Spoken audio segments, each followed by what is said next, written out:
welcome to my channel. Today is actually house cleaning day and that's what I'm mostly working on, but I'm starting out my terrarium build. I've already siliconed the bottom of this because my husband cracked it. This is an old fish tank that we got for really cheap.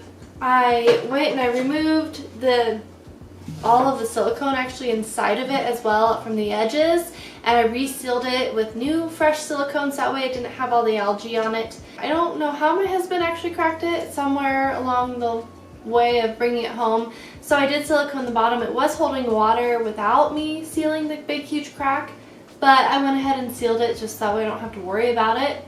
And yeah, now it's going to be a terrarium because I have a piece of plexiglass to put over the top so it can be enclosed, and it will be kind of cool, I guess, because I have never built a big terrarium before. I have built a lot of small ones and I've had them last for years. I don't have any little terrariums anymore just because I moved multiple times and I didn't want to worry about them anymore, so I converted them all into preserved moss terrariums. But I have been watching a lot of vivarium builds lately, and like I don't want to have like frogs or anything. I want to just have plants, but I really like how the natural vivariums look because the idea of them is that you have a background that you can actually grow things on, and I wanted to do that. I don't know if my idea for this is going to work, but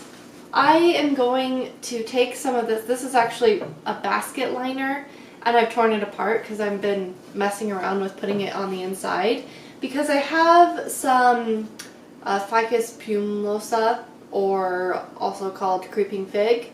I think that's what it's called. Is it Ficus plumosa? Anyways, I have some creeping fig that I want to put in this tank and have it grow along here because I keep getting it to grow really well and look amazing and beautiful, and then something about the temperature in my house or the amount of humidity changes and it dries up and I lose a lot of the branches. So I wanted to keep it in a more controlled environment, and here comes this. Also, I have a lot of ferns that I want to keep alive better, and my idea is to take some of this stuff and also a smaller can and put it up higher so that way my rabbit's foot fern can have its rooted crazy things go out and have ferns everywhere. I also got a fern that's probably too big, but it's only too big because of its awesome spores that it has on it, and so that shouldn't get too much bigger, I hope. I'm not really sure, so we'll see how it ends up working out. But starting off though, I am going to be putting some of this on and I'll see how it looks. If I don't like it, then I will just take this off and use a razor blade to scrape off all of the caulking or silicone that I put on it. But anyways, I guess I will get along to it now. So here I am siliconing the crack. My husband actually went and fixed the crack himself with some car windshield fixer stuff because he was fixing a car anyways, and it worked pretty good. But I went ahead and siliconed it, and then I also did another bead after I scraped it to put it in there better. But here I am just putting on the cocoa background stuff with some more silicone. It worked pretty good. I frayed the edges so that way when I layered everything together it looked more natural and cohesive. It ended up turning out really nice, and later I was able to put in some sphagnum moss and some orchid bark and things to make it look even better. And I also made sure that the edges looked nice because there's two sides that are going to be with the cocoa background and then two sides that aren't, and I wanted the edges with that to be nice and crisp. And so I let that side cure, and then here I'm doing this side and I'll let that cure for an hour, and then I'll go ahead and do the rest of my things, and then all of that I'll let and set for a day. So here you see that poor fern over in the side that looks beautiful and is sticking out of the terrarium? That was the one that I almost killed, and you'll see it later. It won't look nearly as good. This is this day, and then the next day it was near death. It was so sad. So I need to remember that no matter how nice a fern looks, I still need to put moss on it as soon as I get it home, so that way it won't dry up immediately and almost die. So I'm using another recycle. I love using recycles for this stuff because I don't have to worry about it getting all weird and gross from all of the silicone, but I'm using that to help me fix this can to the side of the wall, and then I'm siliconing more cocoa fiber against it. Then I'm going to take my other recycles and use them to hold everything in place. And I'm just putting more cocoa fiber around it, and it turned out pretty good. So now I'm using some bark just to make things look a little bit more natural and incorporate in the background. I'm also going to put it around the can to kind of make it look like it's coming from an old tree log or something. I don't know. I think it turned out pretty cool. Here I'm using some cocoa fiber, some cocoa coir that I actually just broke off from a block, and I kind of crunched it up so that way I could fix it in there with some silicone, and I put it kind of in the cracks and things to give stuff some more dimension, and that way it looks more natural and cohesive. And so I'm fixing this onto the bottom a little bit more because you will be able to see the bottom, and this is a side that you'll be able to see pretty well, and I want it to look like it's coming up from a tree. I don't know. And now I'm just making sure that everything is getting held in place, and I'm going to let that set and cure for a while. Just adding some more cocoa coir to the edges. Make it look like there's some dirt that got in the rotten log. That way it just looks more natural, I guess. I mean, what's natural about all these things in a glass container? I don't know, but it's so cool anyways.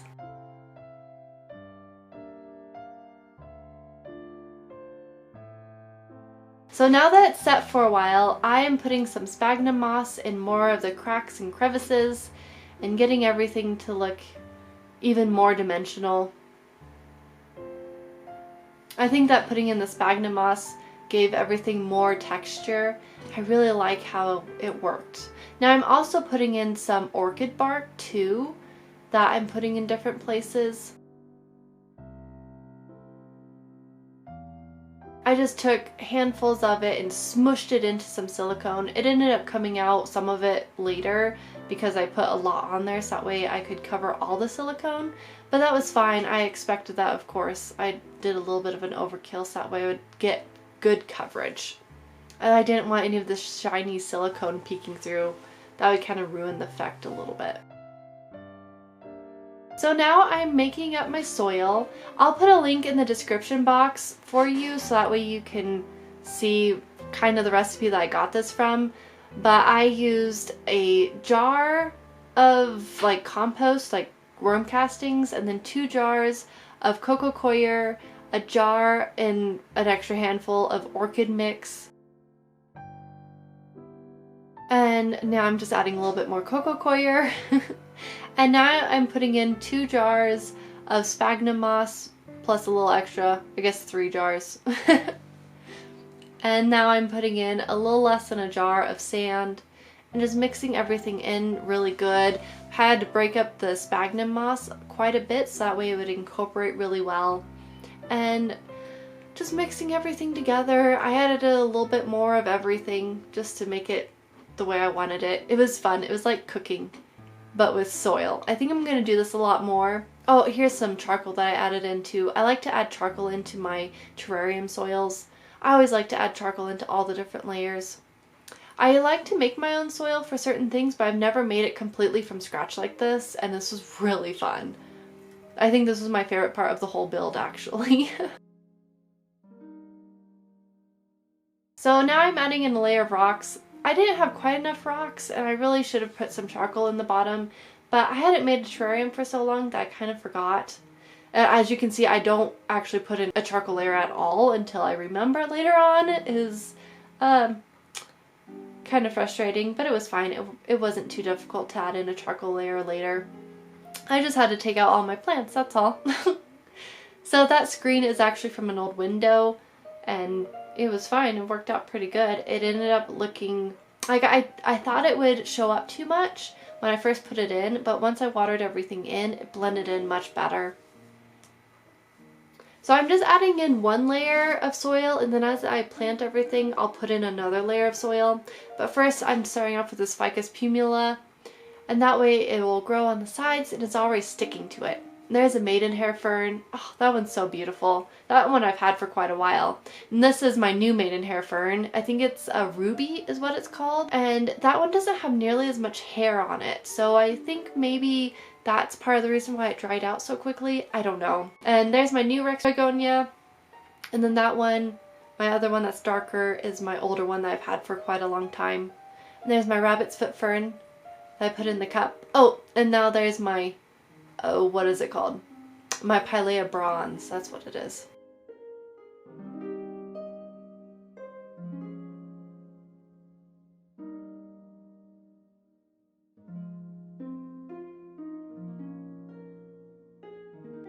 Oh, and there is, what is that called? It's, I think, a type of bromeliad. I'm not entirely sure. I can't remember. But it was more of a pink color, and I had it in a pretty dark area. It's been doing good. It's even pupping, but it lost all of its pink color. So I kind of wanted to put it in here to see what it would do. Maybe it'll turn pink again. I don't know. And here's where I realized my mistake, so I had to take out all the plants. I just pulled back the soil in different sections to add in everything. Having the screen there really helped, for sure. I mean, if it was just rocks and then soil, there was no way I would be able to do this. And then just pulling it back some more. Adding in more charcoal. The charcoal is very important because that way when the water filters down and then evaporates back up, it has a filtration layer basically to purify the water, so that way the water cycle can happen better and be much cleaner.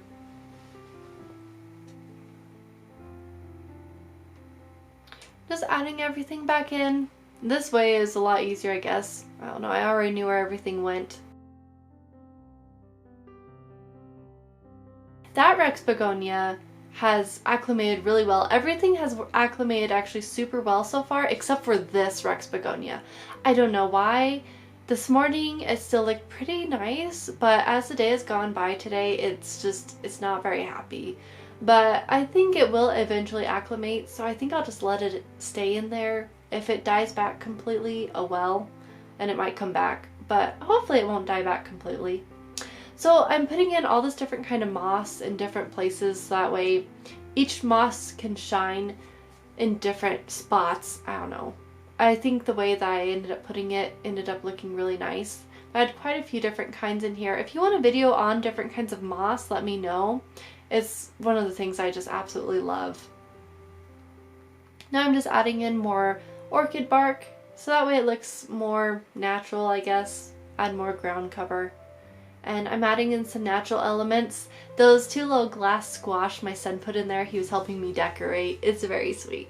So I think I'll just go ahead and leave those in there, even though they weren't exactly what I was thinking of doing, but he always adds something extra special for me. I added acorns and pine cones and some rocks from my just local environment. My son added a little leaf that I ended up messing up for him, unfortunately, because I was messing with all my plants too much.